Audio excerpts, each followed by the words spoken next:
Welcome to Intimate Talk with Florence Asamoah. In today's episode, we're talking about no job, no marriage. I'll be right back.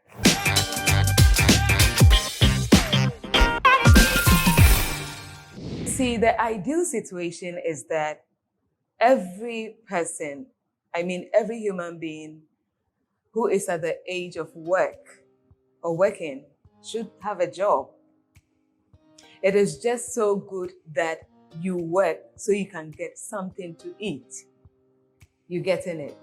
If you're not working, how do you expect to eat? How do you expect to pay your bills? It's basic.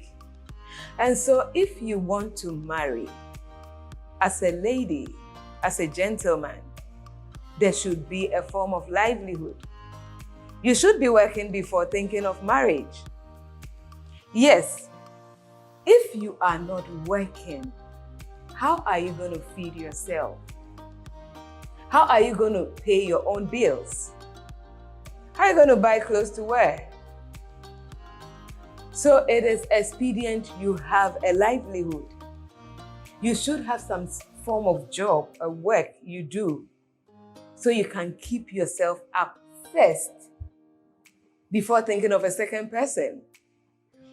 If you are not working, my sister, don't be too anxious of getting married. And don't be too eager to get married. You should not have this mindset that I want to marry and have my man taking care of me. Now listen, your man could be in the capacity of taking care of you squarely.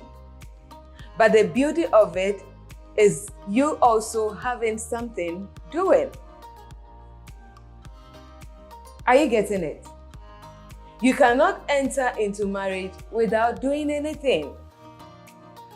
You should not be at the mercy of your man. You should not be at the mercy of your woman. And so it is very good you have something doing. What am I talking about? What type of work? I'm not talking about being a lawyer. I'm not talking about being a doctor alone. I'm not talking about being a president. What job am I talking about? Any job that can feed you as an individual. Any job that can help you pay your rent. Any job that can help you buy footwear. Any job that can help you buy clothes when you need it. It is good. Legit job, I mean. You can be a coconut seller. Your sales is able to feed you. Your sales is able to pay your rent. Your sales is able to buy clothing. Your sales is able to buy you shoe. You are ready for marriage. You can marry. Yes. You can be a pure water seller. The sales you get in a month should be able to take care of your food, your clothing, your rent. If it does, then you are ready for marriage. So you see, you don't need any big money, big job before you say you are ready for marriage. Do you know that with that little income, if you are able to put it together as a couple, you can do more? Remember, a journey of 1,000 miles begins with only a step. And so with that little income, you should know that you can go far. Yes, I mean it. You bring yours, your husband or your wife brings hers or his, and then you move on. That is it. So you should not live with the mindset that let me wait and get some woman who has money to come and marry me. What if you wake up one day and that wealth is gone? Which one are you going to hang on? Have you thought of that? So it's just so ideal that the both of you are working. Watch that. Now, you could get a partner who is so willing and capable of taking care of you. Edo is very sweet. It's beautiful.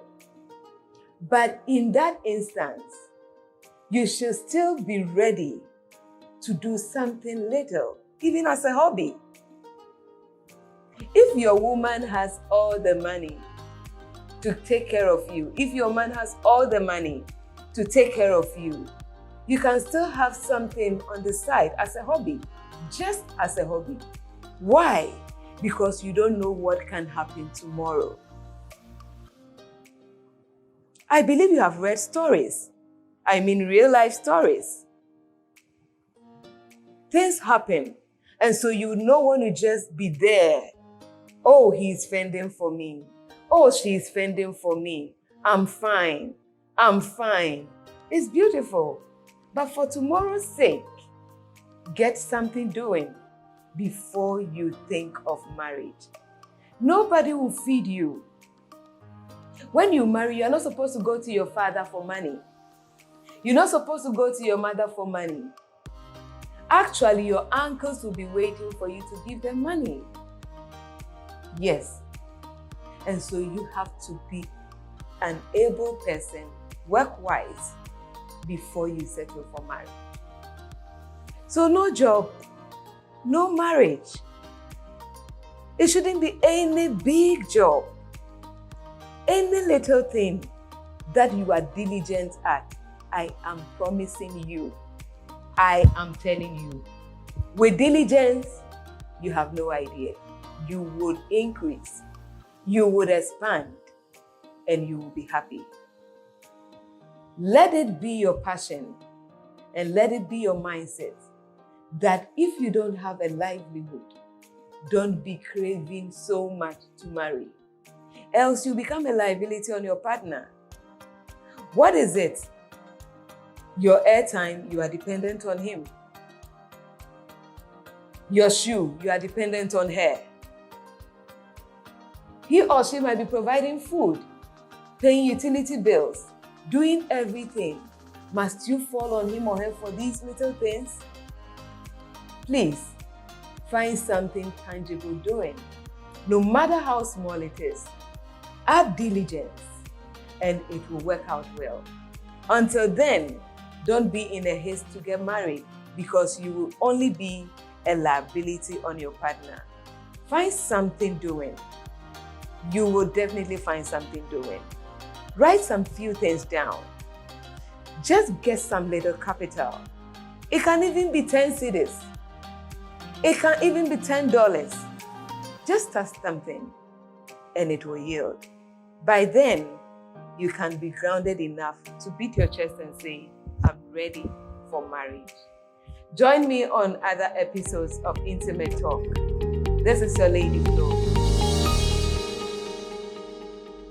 And your partner offends you and you cannot easily let go, it means you are not mature enough for marriage. When it happens that way, it affects the flow. Every pressure you go through as an individual is supposed to refine you. You should be able to tap strength from yourself when you face any type of crisis. Thank you for watching our channel, Intimate Talk. If you enjoyed our videos, remember to continue liking and subscribe to our channel if you have not, so that whenever we put up new videos, you'll be the first to watch it. If you have any questions, remember to drop them in the comment below. It's your lady, Florence Asamoah.